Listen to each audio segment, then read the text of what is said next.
flawed resolution. I yield back. The gentlewoman's time has expired. The gentleman from Kentucky is recognized. I yield 1 minute to a member of our committee, and a good one. The gentleman from Pennsylvania, Mr. Dent, 1 minute. The gentleman from Pennsylvania is recognized for 1 minute. Thank you, Madam Speaker. Passing this measure is absolutely the responsible thing to do. We are on the brink of an avoidable and potentially destructive government shutdown. And first and foremost, we ensure that our troops are funded for their service to the nation. Let's get that done.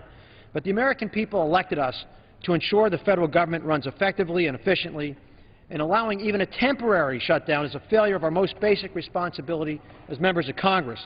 But let's not forget the reason we're here today. And in this predicament was the inability of the Democratic leadership last year to pass a budget. They didn't even try, and they failed to complete any of the appropriations bills. In fact, Senator Schumer has made it quite clear that a government shutdown is in his political interest. And perhaps that's why the Senate isn't doing anything. You know, they have two paces over there, slow and glacial. I mean, and today, you know, is a new day in the Senate. They started slowly and they're winding down from there. I wish they'd get to work and pass some type of an appropriations bill. We passed appropriations bill. They passed nothing. We need to get this done. It's important to fund the troops. It's important to keep the government open, and this is the right way to do it. And I yield back. Thank you. The gentleman's time has expired. The gentleman from Washington is recognized. How much time do we have on both sides? The gentleman from Washington has 8 minutes remaining, and the gentleman from Kentucky has 10.5 minutes. Would the gentleman like to go ahead with a couple more speakers at this juncture, or? The gentleman from Kentucky is recognized. Madam Speaker, I yield 1 minute to a brand new member of our committee, and a hard-working one at that. The gentleman from Ohio, Mr. Austria. Thank you, Ms. The gentleman from Ohio is recognized for 1 minute. Thank you, Madam Speaker, and I thank the chairman for yielding and his great leadership. And just a reminder as to why we're standing here again debating another CR on this floor is because the Democrat leadership in the last Congress did not fulfill the most basic function that we have in the United States Congress, and that is passing a budget or a single appropriations bill. You know, as a member of this Appropriations Committee, I am pleased that today we have a CR bill that will have another $12 billion worth of cuts, and that, as importantly, will fund, fully fund the Department of Defense for the rest of this fiscal year. It was 47 days ago that we passed a bill in this House that would have kept government open, that would have cut $100 billion from the President's 2011 budget and would have fully funded our troops through the end of 2011. Any bill we pass must include full funding for our men and women serving in our military. I represent Wright-Patterson Air Force Base, one of the largest Air Force facilities in the country, and they could be forced to furlough many of its 27,000 military civilians and contractors. We have to pass the CR budget with the military piece included. Thank you, Madam Speaker. Is the gentleman from Washington continuing to reserve? I continue to reserve. The gentleman from Kentucky is recognized. Madam Speaker, I yield 1 minute to another new member of our committee and a new member of Congress, but he's doing a great job. The gentleman from Mississippi, Mr. Nunley, 1 minute. The gentleman from Mississippi is recognized for 1 minute. Thank you, Madam Speaker. Thank you, Mr. Chairman. We're engaged in a budget battle for the future of our country, but we have the freedom to engage in that battle because of the brave men and women that have their lives on the line fighting for that freedom. Have we forgotten? Only 10 years ago, there are those who would have destroyed this very building and disrupted these proceedings by an act of terror. And we have men and women today fighting to make sure that those acts of terror are never repeated. That's their mission. And it's unconscionable that we would send men and women into harm's way and not fund their efforts. That's why we need to pass this bill, because if we do, we will have the liberty to pursue our mission while our men and women in uniform have the liberty to pursue theirs. Thank you, Mr. President. I yield back. The gentleman's time has expired. I yield myself 15 seconds. I just would remind the gentleman that if we had a clean CR, the troops would also be taken care of, and a clean CR would be signed into law by the President of the United States, so it would be effective. What is being proposed today will be vetoed. The President has already sent a statement. The gentleman's time has expired. The gentleman from Washington is recognized. I yield 2 minutes to the distinguished lady, a gentlelady from Texas, Sheila Jackson Lee, who is a distinguished member of this institution. The gentlewoman from Texas is recognized for 2 minutes. I thank the ranking member, and I thank the members on this floor today. I believe that this is one of the most serious debates that we will have in the history of this Congress. It is whether or not America belongs to all people and not special interests.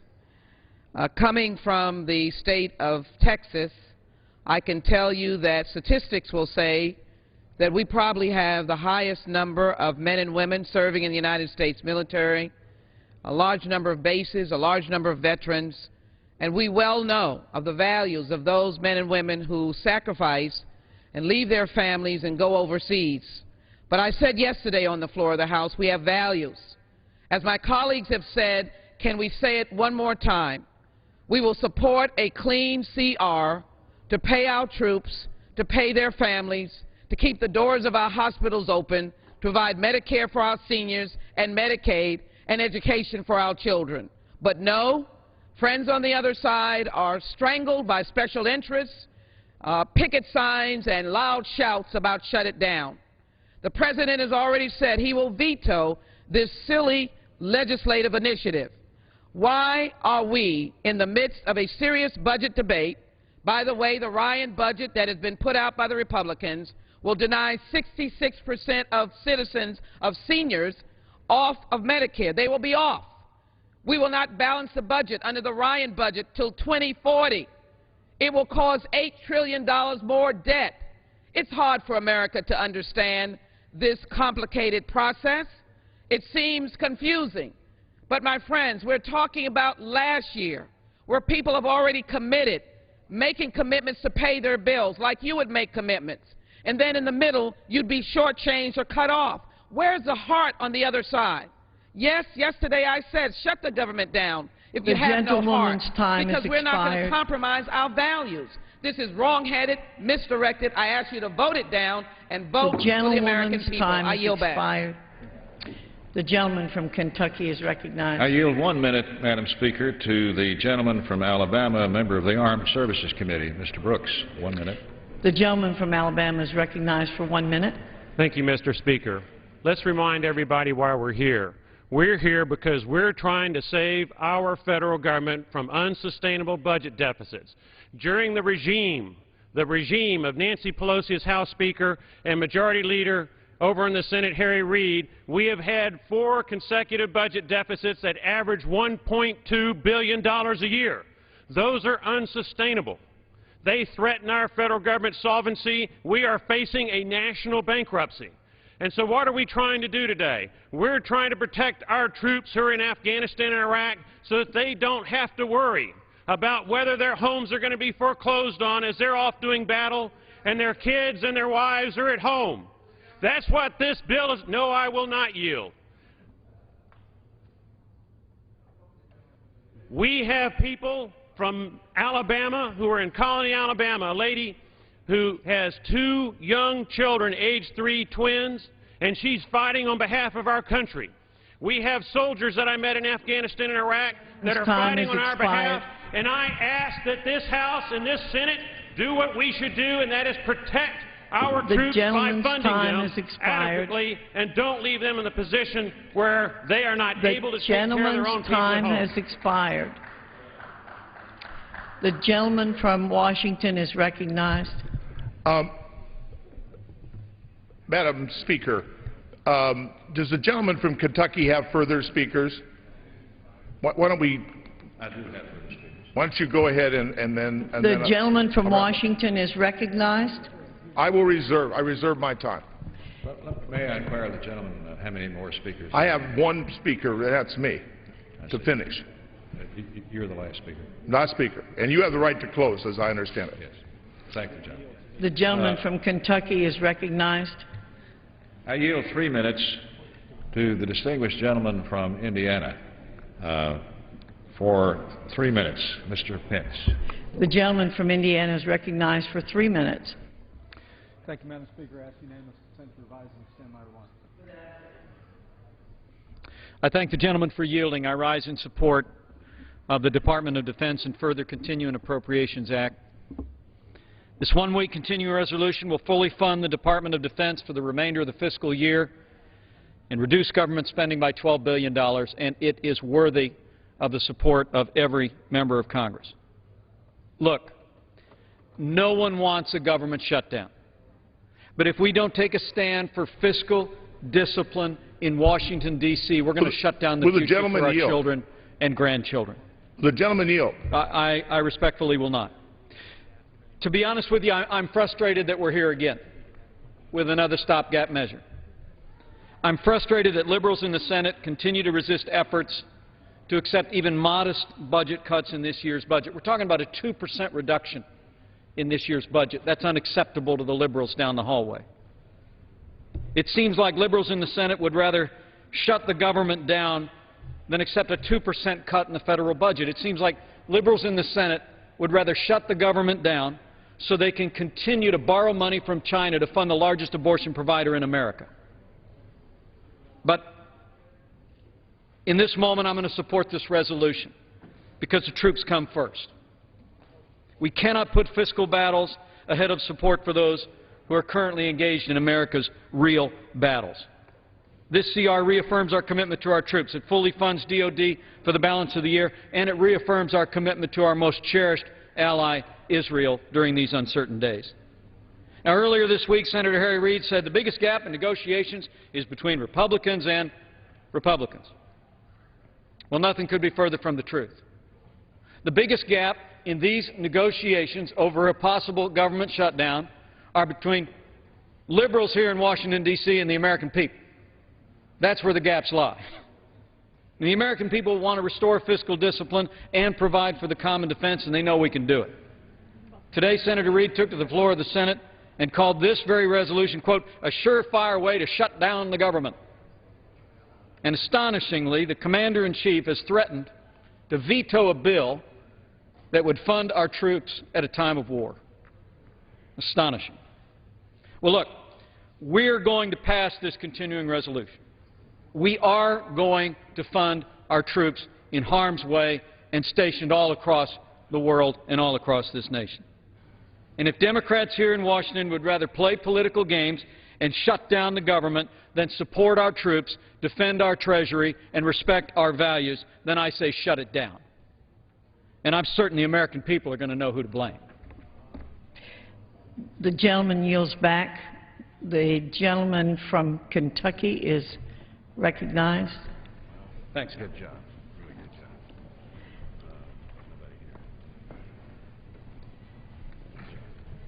Madam Speaker, I have one remaining speaker, and I would yield to the gentleman. Somebody besides yourself, or is it yourself? I have one speaker on the way over. I can... I will, is the gentleman from Washington prepared to close? How much time do I have remaining? The gentleman from Washington has 5 3/4 minutes. Okay, I'll yield myself 4 3/4 minutes. The gentleman from Washington has 4 3/4 minutes. Is recognized for 4 3/4 minutes. First of all, I ask unanimous consent to revise and extend my remarks. Without objection. I just want to make sure that everyone has heard the statement of administration policy that was issued today. The administration strongly opposes House passage of H.R. 1363, making appropriations for the Department of Defense for the fiscal year 2011 and for other purposes. As the President stated on April 5, 2011, if negotiations are making significant progress, the administration would support a short-term, clean, continuing resolution to allow for enactment of a final bill. For the past several weeks, the administration has worked diligently and in good faith to find common ground on the shared goal of cutting spending. After giving the Congress more time by signing short-term extensions into law, which, by the way, many of us voted for, the President believes that we need to put politics aside and work out our differences for a bill that covers the rest of the fiscal year. This bill is a distraction from the real work that would bring us closer to a reasonable compromise for funding the remainder of fiscal year 2011 and avert a disruptive federal government shutdown that would put the nation's economic recovery in jeopardy. The administration will continue to work with Congress to arrive at a compromise that will fund the government for the remainder of the fiscal year in a way that does not undermine future growth and job creation and that averts a costly government shutdown. It is critical that the Congress send a final bill to the President's desk that provides certainty to our men and women in military uniform, their families, small businesses, homeowners, taxpayers, and all Americans. H.R. 1363 simply delays the critical final outcome. If presented with this bill, the President will veto it. And I think the President is right. What I suggested yesterday in the Rules Committee, to the Rules Committee and to our chairman, was that we go forward with a clean CR, which we have done many times, that would allow the President to sign this and us to finish our work. I would much have preferred if the clean CR was at a point when all three, the President, the Speaker, and the Majority Leader, had all agreed and had said we're done, we need a little more time to do the paperwork. But that is not the situation that we're in. I also want to reiterate, with a clean CR, the troops will be paid, and they will receive their checks as they should. And the defense part of this bill I have worked on. It's a very good piece of legislation. But when you throw in the District of Columbia abortion issue, it really shows that you're not serious. And that's why the American people, I think, believe that this is ideology and not people working together in a common-sense way to get this thing resolved. And I still have a little time? Yeah, the gentleman has about 3/4 of a minute. Okay. So again, I worry about what we're doing here in terms of economic policy, that again, the magnitude of these cuts are going to have a negative effect on the economy. We need to create more jobs to lower the deficit and put people back to work. So I urge that we defeat this bill, and I reserve the rest of my time. The gentleman reserves his time. The gentleman from Kentucky is recognized. May I inquire of the time remaining on my side, Madam Speaker? The gentleman from Kentucky has 4 1/2 minutes remaining. And am I correct, Mr. Dix, you have And no the further gentleman speakers? from Washington has 2 minutes remaining. I believe that the Democratic whip may want to propound a question to the chairman. So I'm not going to yield back my time until he has an opportunity to do that. Well, I think it's that time if it's to occur. You want to do it now? Well, I'm prepared to close. Okay. The gentleman from Washington is recognized. I yield 1 minute to the distinguished Democratic whip, my good friend, Mr. Hoyer. The gentleman from Maryland is recognized for 1 minute. Thank you, Madam Speaker. I thank the gentleman for yielding, and I want to ask the chairman if he will yield to me for the purposes of making a unanimous consent request that we proceed with what we would call a clean CR, which would provide for the funding of the troops, provide for the funding of all other government agencies at the levels that we are currently at, which of course involve all the cuts that have been made to date in the last 2 CRs that we passed and for which I voted. This will provide, I tell my friend, the reason I want to propound this unanimous consent, it will in fact provide for a document, an act to pass this House that I believe will in fact pass the Senate and will in fact be signed by the President. As a result, we will protect our troops and we will protect all other services that government has available for the American people. And I ask my friend if he will yield to me for that purpose.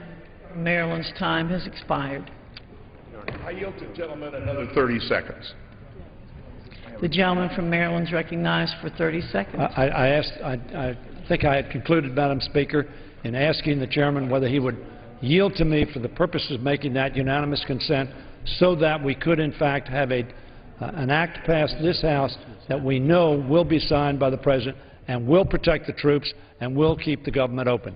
I thank the gentleman Speaker. from Kentucky is recognized. Madam Speaker, what the gentleman is asking if we will continue the status quo. We do not and cannot accept the status quo. Will the gentleman yield? I want to make it clear. Maryland is out of time. Will the chairman yield simply for me to clarify my request? I yield another my remaining time to the gentleman from Maryland. Does the chairman understand? The gentleman from Kentucky controls the time. I understand that. Will the gentleman yield just for me to clarify? Would the gentleman... 1 minute to the gentlelady from New York, new member of this body. Ms. Burkle, 1 minute. The gentlewoman from New York is recognized for 1 minute. Speaker. The gentlewoman from New York is recognized for 1 minute. Thank you, Mr. Chairman, and thank you, Madam Speaker. I rise in support of this bill, the bill to fund our troops. The last Congress failed to pass a budget, and that's why we're here. That's why we are debating these CRs. This continuing resolution is the right outcome, not only for the American people, but for our military. This isn't a Democratic or a Republican issue. This is what's best for the American people, and most importantly, what's best for our troops. Give them certainty, give them what they need to keep us safe, and allow us to be here today with this debate. I thank you, and I yield my time back. The gentlewoman yields back. The gentleman from Virginia is recognized in place of the gentleman from Washington. Madam Speaker, if the very distinguished chair of the committee wants to yield back, we'll yield back as well, in the spirit of comedy. Huh? Oh, well, you, Mr. Rogers, will close. I have, if the gentleman would yield, I have one other speaker plus myself. You want to speak? The gentleman from Kentucky is recognized. Recognize the gentleman from Arkansas, Mr. Griffin, for 1 minute. The gentleman from Arkansas is recognized for 1 minute. Thank you, Mr. Chairman. Thank you, Madam Speaker. While we stand here debating the course of our fiscal future, brave men and women are in harm's way, taking the fight to our enemies around the world. Their families here at home are doing all they can to keep a brave face and keep their family going while the loved ones are abroad. Sadly, because of the Senate's inaction, these families now face an even greater challenge. Unless the Senate changes course and listens to the American people, our U.S. military families will soon not receive their paychecks. From my home state of Arkansas, we have over 5,000 active duty service members, as well as 246 Army National Guardsmen deployed to Afghanistan and Iraq. My district is home to Little Rock Air Force Base, where we have 5,500 airmen and over 15,000 military family members. Think about this, ladies and gentlemen. The men and women facing our enemies every day don't know whether they'll get paid. As the standard bearer for the free world, it is unacceptable and really embarrassing that America can't pay its troops for their service. This is not the time for service members and their families to worry about when the next check will arrive. The gentleman's time has expired. I support this bill. Thank you very much, Madam Chairman. For what purpose does the gentleman from Washington seek recognition? Do I have any additional time? The gentleman has 1 minute. I'll reserve my time. Is the gentleman from Kentucky prepared to close? I am prepared to close. I'm the remaining speaker. Well, let me say again. The gentleman from Washington I yield myself is the remaining time, my remaining time. I just want to summarize again. I'm urging a no vote on this continuing resolution. We have voted twice, many of us on this side, for reasonable continuing resolutions that have gotten us to this point. This one is unreasonable. The President has made it clear that he will veto this bill. I believe that what the gentleman from Maryland was attempting to do was the smart and pragmatic thing, and that was to go with a clean CR that would have kept the government open, that would have protected the troops, made sure that they got paid, and would have passed the Senate and would have been adopted by the President, signed into law. But they have chosen to put in a highly controversial rider on abortion in the District of Columbia, which is ideological. This is not something that a serious Appropriations Committee would do in the middle of a government crisis. And I hope the American people will understand that. And I yield back my time. The gentleman's time has expired. The gentleman from Kentucky is recognized for 2¼ minutes. How much time? 2¼ minutes. Thank you, Madam Speaker. Let's try to summarize here. The Democrats left us, when we took control of the House, in a mess. You hadn't passed a single appropriations bill. You had passed a CR until March the 4th. We prepared and put in play and passed in the House a continuing resolution that would have funded the government entirely for the balance of the year, including the military, sent it to the other body, and they've said nothing, and that's been 2 months ago. When that time ran out in March, this body passed a second CR for 2 weeks, sent that to the Senate. We haven't heard from them since. That time ran out. We passed a third CR, passed it to the Senate. Not a peep, nothing. And now a fourth time. Chairman, you well now know. A fourth Would time. You yield? You well know that both of those now CRs. The gentleman from Kentucky controls the time. Now a fourth CR, where we're going to give the Senate another chance to come forward with what they propose in a CR. They've yet to pass anything. And I have to say this, too. The White House has been late in coming to the aid of their party. The White House has been absent from the battle until the last few days. And now you come to us and say, look, here's what we complain about on your cleaning up our mess. And I say to you, this bill takes care of our military, our young men and women fighting in 3 wars on the other side of the world. And the commander-in-chief of the military is saying, I'm going to veto the bill that pays their salaries and supports their families back home. I find that inexplicable. Inexplicable that the commander-in-chief would put an end to the pay of our soldiers. Time has expired. The failure of the Senate to act and the failure of the White House to act when we pass this bill means a vote to shut down the government. Expired. Vote yes. All time for debate has expired. Pursuant to House Resolution 206, the previous question is ordered on the bill. The question is on engrossment and third reading of the bill.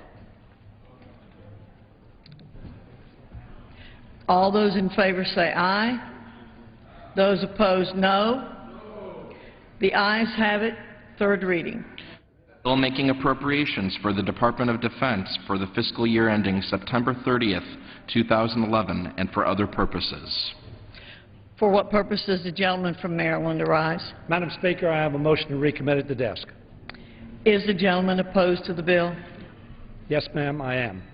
The gentleman qualifies. The clerk will report the motion. Mr. Hoyer of Maryland moves to recommit H.R. 1363 to the Committee on Appropriations with instructions to report the same back to the House forthwith with the following amendment. strike all after the enacting clause and insert the following: that the Continuing Appropriations Act 2011, Public Law 111-242, is further amended by striking the date specified in Section 106(3) and inserting April 15, 2011. The gentleman from Kentucky is recognized. I reserve a point of order on the gentleman's motion. A point of order is reserved. Pursuant to the rule, the gentleman from Maryland is recognized for 5 minutes in support of his motion. I thank you, Madam Speaker, and I want to thank the chairman as well. I understand he's given me the 5 minutes, and I appreciate that. First of all, I want to say to my friend from Kentucky, and he is my friend, and we've worked together for many, many years. He told the story about the gentleman who was in court, and he was in court for killing his 2 parents. And he pled for the mercy of the court because he was an orphan. I tell my friend from Kentucky, particularly appropriate because he's from Kentucky, because the mess that we have was created because some folks from Kentucky would not give some votes to put appropriation bills on the floor. To that extent, I think that analogy is apt. The gentleman complains of a mess that, frankly, was of the Republican members in the United States Senate refusing to allow bills to come to the floor. Madam Speaker, this motion to recommit, if adopted, A, will take care of the troops, B, will keep the government open, and C, importantly, I would presume from all of you who have protested how you want to protect the troops, it will pass the Senate and be signed by the President. So it will become law. And it can become law by tomorrow night, before 12 midnight, when the government's authorization ends. So it should commend itself to all members of this House as a viable document to protect the troops, keep the government open, and getting signed. As the great legislator Henry Clay, who was elected Speaker the first day he served in this House. Henry Clay was from where, Mr. Chairman? From your great state. And Henry Clay said this: if you cannot compromise, you cannot govern. Henry Clay, let me repeat that to my friends on your side of the aisle. If you cannot compromise, you cannot govern. Too many of our Republican colleagues have refused to compromise. And now you bring to the floor a resolution and say, if you only do what we tell you to do, things will be fine. My, my, my. What a definition of compromise. And then you say, if the Senate would only do what we say, we'd be fine. The first time, the second time, the third time, and now here we are on the 4th time.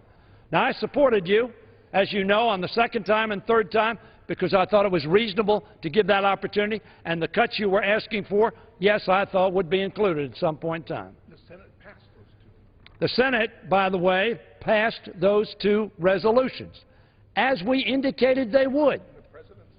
And the President signed them, as my chairman is telling me. I'm getting a little help over here from my ranking member, and I appreciate it. But now we are on the brink of bringing the government to a halt.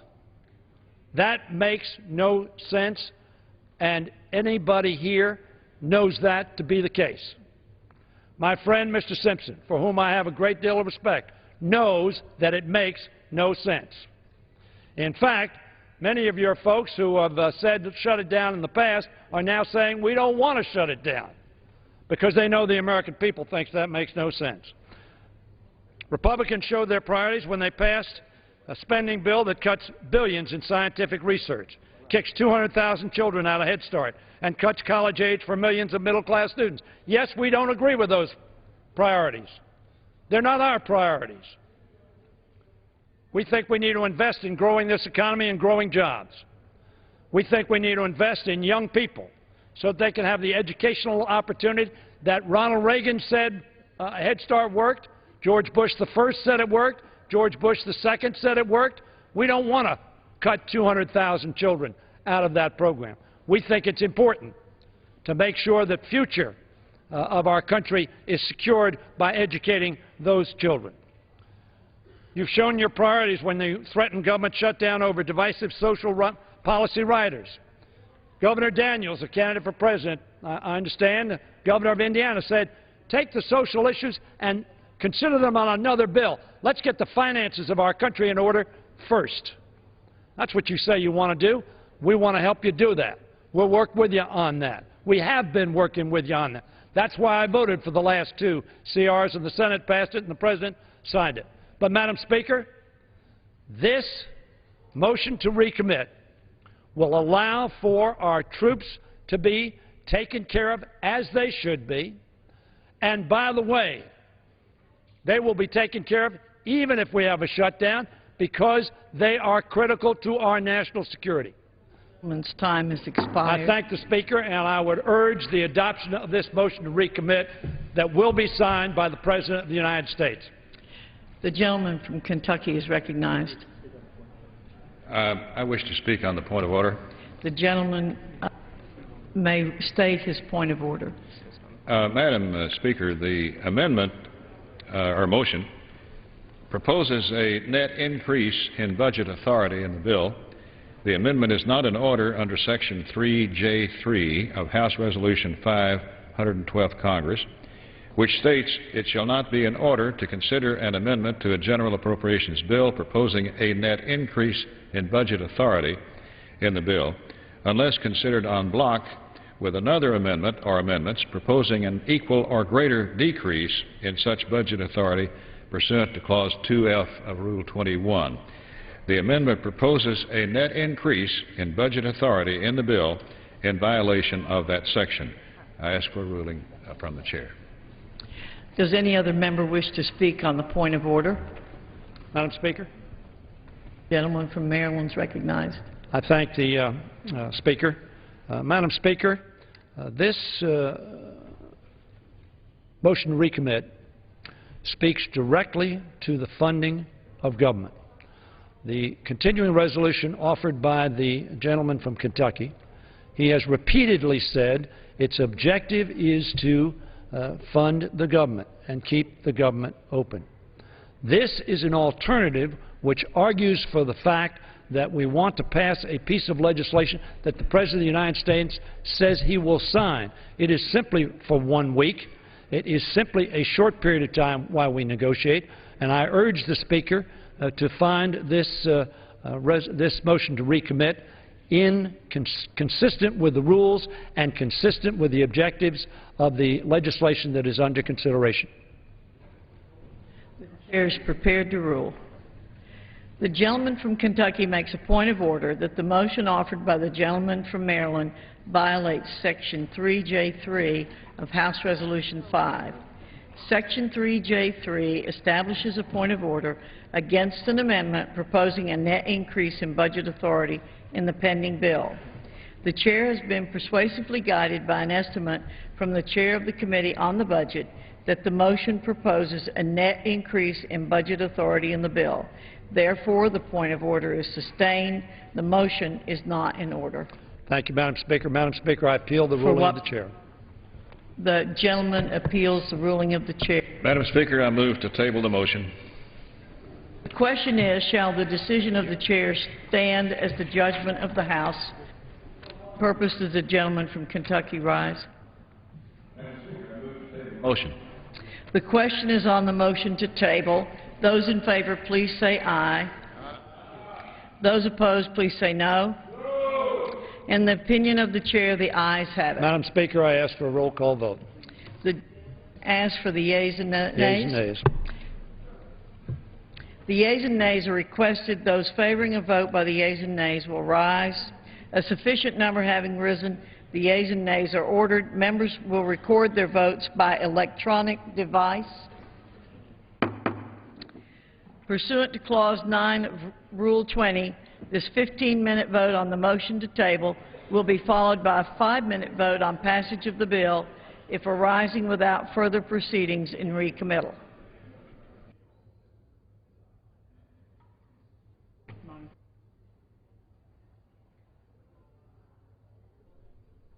The House has been debating another short-term extension of 2011 spending through next Friday, April the 15th, it would cut $12 billion from current spending.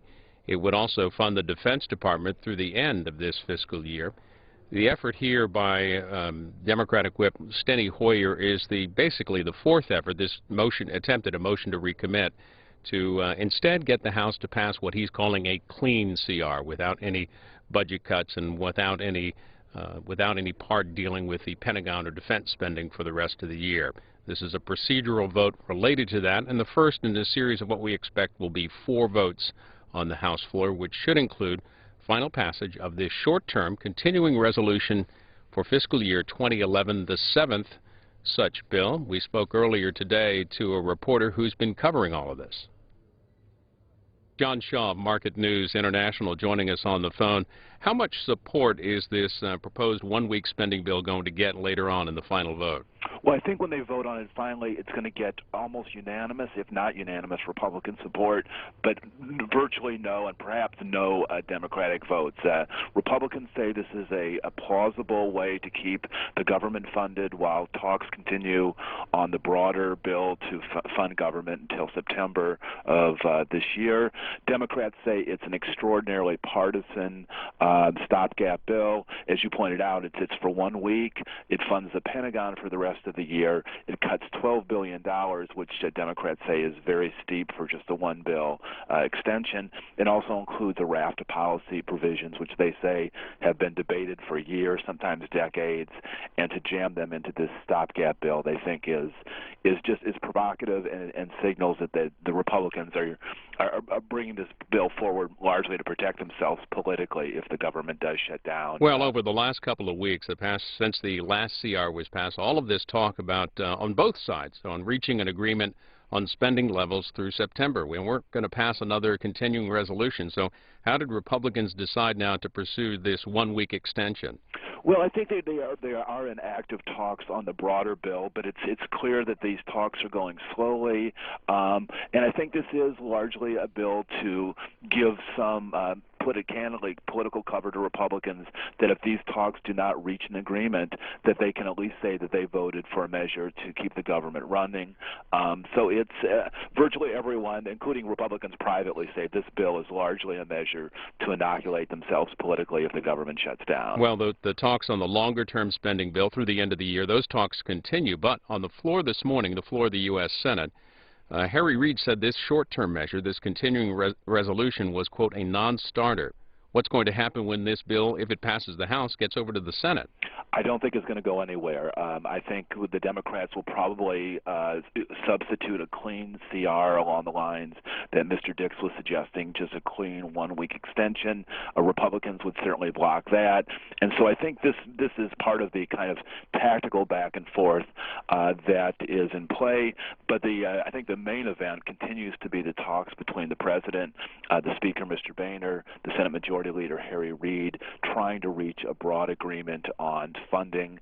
It seems that Reid was saying on the floor today that the parties are very close on a final bill, but he adds that there's still a lot of policy riders that have been put on the bill at the insistence of Republicans that are just unacceptable for Democrats. And to be clear, the rule for this short-term measure would allow them, if they were able, to bring a longer-term measure to the floor as soon as possible, correct? Right. Yeah. So I think this is a placeholder bill, and I think Republicans have been pretty clear that they have not argued that this is the perfect response, but they say that if the broader talks don't succeed, it's essential to have something in place to keep the government running beyond midnight Friday. What about those talks? At least the visual ones. The leaders were John Boehner and Harry Reid were at the White House late last night, and now back again this afternoon, scheduled for a meeting at 1 p.m. Eastern.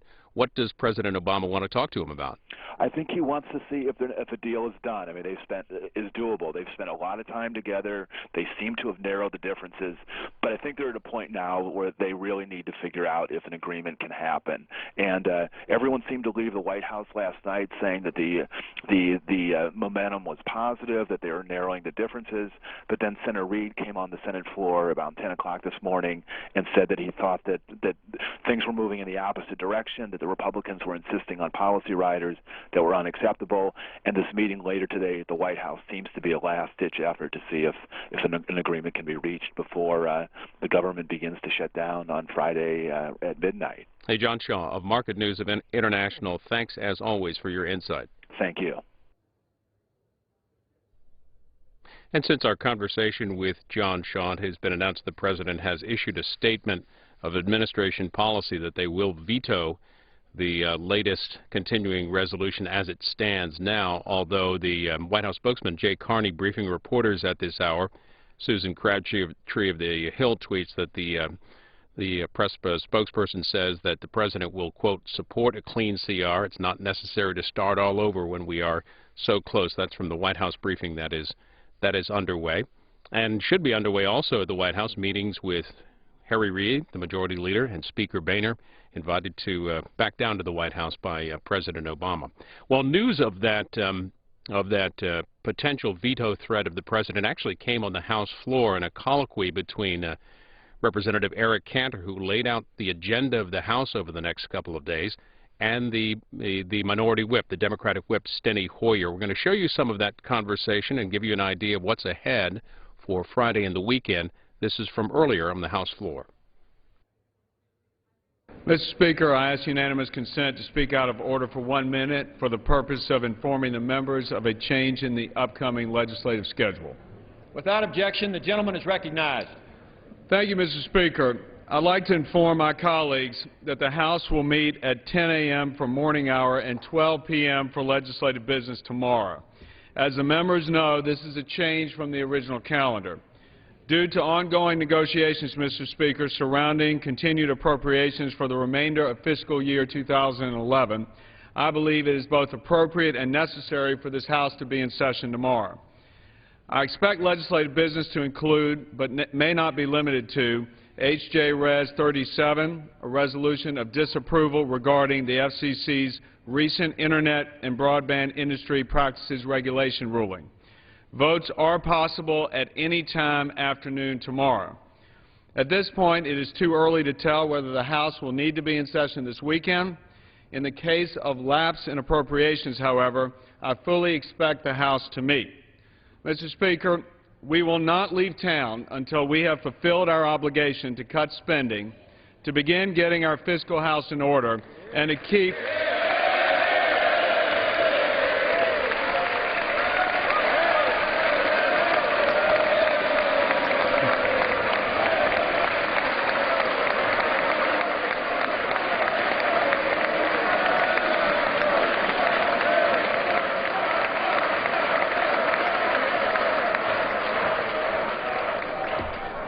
Mr. Speaker, we are.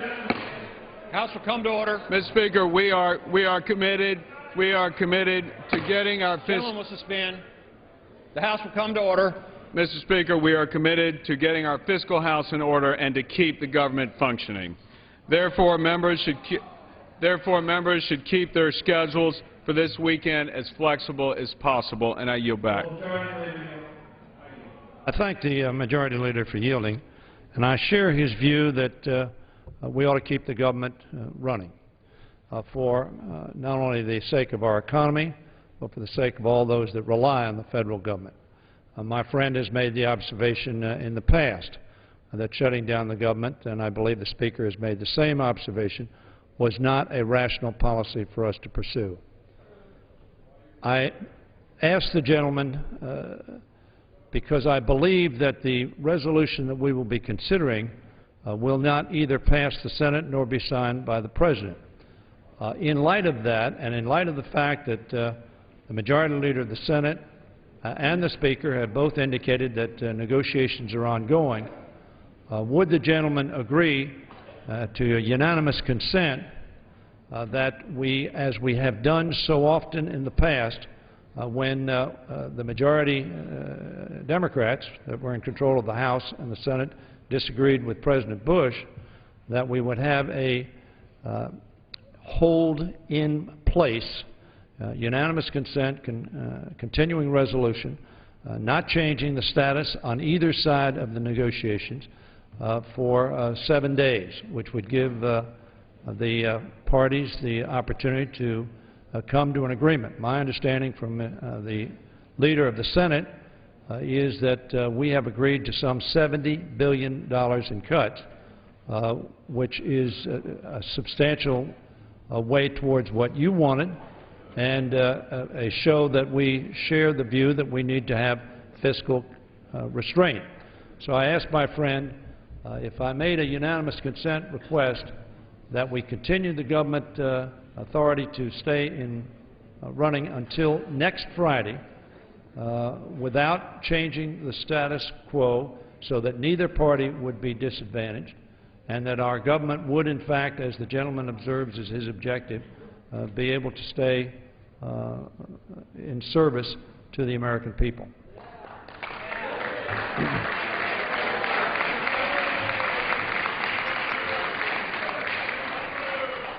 Mr. Speaker, first of all, I'd respond to the gentleman to say that there's no indication in any definite way that the Senate would not take up and pass the piece of legislation that we would bring up today.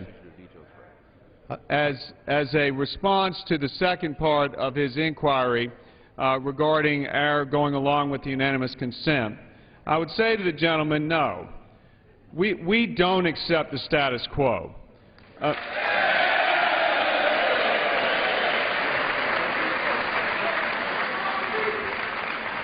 Well, the gentleman yield. Mr. Speaker, America is broke.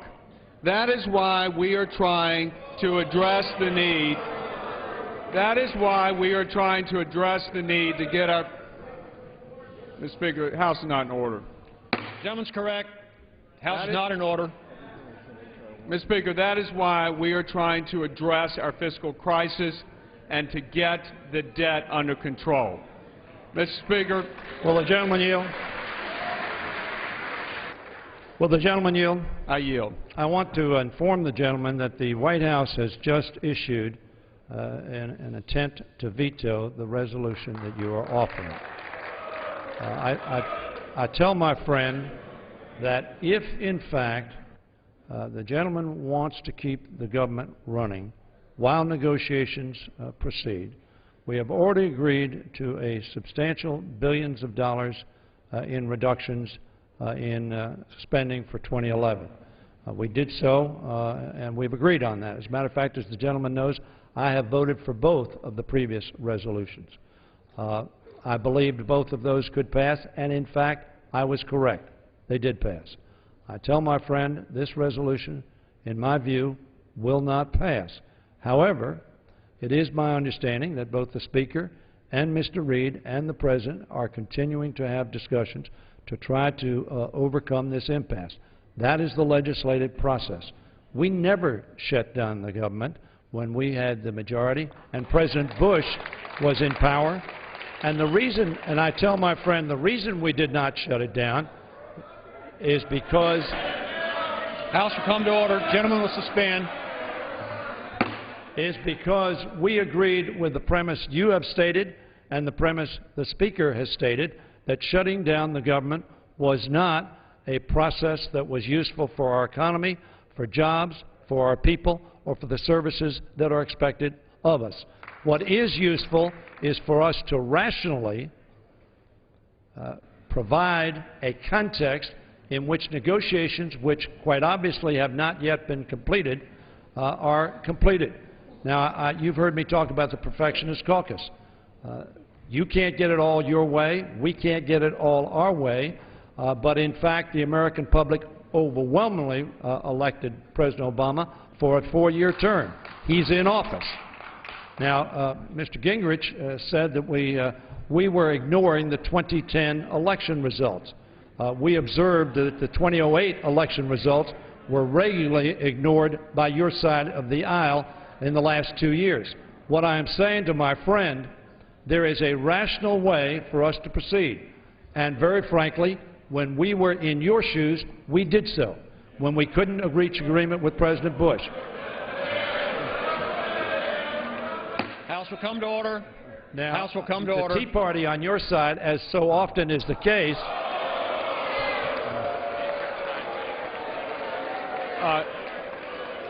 Ms. Speaker, as is so often the case, reclaiming my time.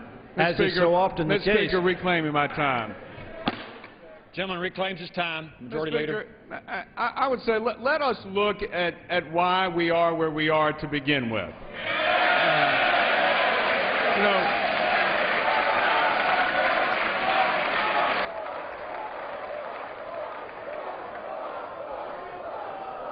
we are, Mr. Speaker, House not in order. House will come to order. Gentleman will suspend. Speaker. The House will come to order.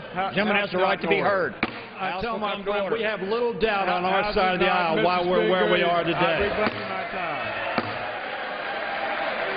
The House will come to order. The gentleman from Virginia is recognized. I'd say, Mr. Speaker, we are trying to do the business of the American people. We do not want to shut the government down. We don't accept the status quo. We don't want to bankrupt this nation. We believe there's a fiscal crisis demanding urgent action, Mr. Speaker, and with that, I yield back. Well, a lively bit of floor debate from earlier in the discussion on the continuing resolution, which would fund the federal government through next Friday. Majority Leader Eric Cantor laying out the House agenda, the schedule for tomorrow anyway. They're coming in at 10. They'll take up legislative business at noon and possible work into the weekend. Steny Hoyer, the Democratic whip, trying to get the House to take up what he's calling a clean CR without any spending cuts. They've made several attempts at that, including a recent motion to recommit. And that's a procedural vote here that's underway related to that motion to recommit. Final passage on the short-term continuing resolution should be up shortly. And as you can see, we've opened up our phone lines for your thoughts, at least during this vote, and possibly the next vote on what you think about the spending debate so far. Republicans, the number you should call is 202-585-3885. For Democrats, it's 202-585-3886. Independents and others, 202-585-3887. Mario's first, Democrat in Murfreesboro, Tennessee. Go ahead. Hello? You're on the air. Yes, I think they should just come to an agreement. If they can't, they should just shut the government down. It's been too long and we have too many stopgap bills. It's taken a toll alone on the citizens if the bill can't be passed. They had a recent amount of time, and they should just come to an agreement by tomorrow, by 12 o'clock, or it should be shut down. Well, the short-term spending bill likely to pass the House here shortly. What happens in the Senate remains to be seen. Let's hear from a Republican caller in Alabama. Go ahead. Hello? You're on the air. Go ahead. Yes, I think both parties are being utterly ridiculous and should stop acting like children and build their own egos and work for the people of this country and be done with it. Lawsette is in Cooper City, Florida, on our independent line. Hi, let me just say that this is a great forum for everyone to voice their opinions, and I'm very grateful. And I do like that Representative Hoyer keeps repeating himself to coax the Republicans to let go of their divisive words. They should just pass a bill and then take off the Medicare, Medicaid, and the abortion issue. They should just do something to keep the government running, and then legislate that essential stuff that is really more like toward Democrats and Republicans. They could deal with that at another time. This is something that needs to be done, and they have almost 24 hours to do this. They need to get something done, take off all this other junk that they have, and just get the money for funding to get the government running. You know, if they have to do it, they have to do it for a week or for a month, but they should just do what they need to do and keep everybody employed. If the government stays shut down, now those employees, if they're furloughed, they have to collect unemployment as well. Well, those proposed changes to Medicare and Medicaid are actually part of the 2012 Republican plan that was passed by the House Budget Committee last night, although Democrats, including Harry Reid, have criticized the proposed short-term spending measure and the overall spending measure for 2011. criticizing some Republican proposals such as the limiting of the authority of the EPA and prohibiting the use of federal funds to pay for abortions in the District of Columbia, what they've been calling these policy riders. Vote's winding down, but we continue taking your phone calls on this procedural vote related to the continuing resolution, the short-term spending bill for 2011. Here's Catherine in Hot Springs, South Dakota, on our Republican line. Catherine, are you there? Hi, how are you? I'm doing fine, thanks. Yes, I was going to switch over from being a Democrat to a Republican again until I did some really long-term research and on the Internet about the Republican Tea Party. I didn't realize that their long-term agenda is to reduce Social Security benefits by 13% starting at the end of 2012, do away with public schools where women will no longer be entitled to go to school, do away with women voting rights. Where'd you do your research, Catherine? What website did you go to? Oh, there was over 50 different websites that I went to into this long-term research that I was trying to do on this long-term agenda for this Republican Tea Party. Well, thanks for weighing in. A couple of more callers here. This is Savannah, and Lily's there in Georgia on a Republican line. Go ahead. Hey, I'm a military spouse, and this being uncertain of being able to be paid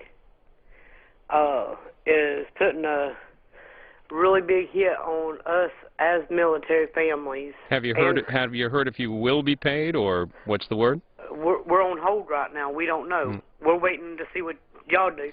Well, and let me tell you that this is the Associated Press is saying the White House says it would support reimbursing the pay of employees who are furloughed as a result of a possible government shutdown. On this vote, thank you the for ayes calling. are 236 and the nays are 187. The motion is adopted. Without objection, a motion to reconsider is laid on the table.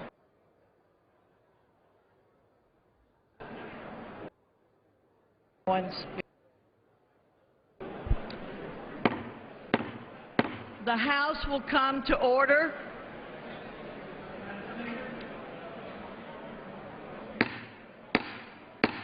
The House will come to order.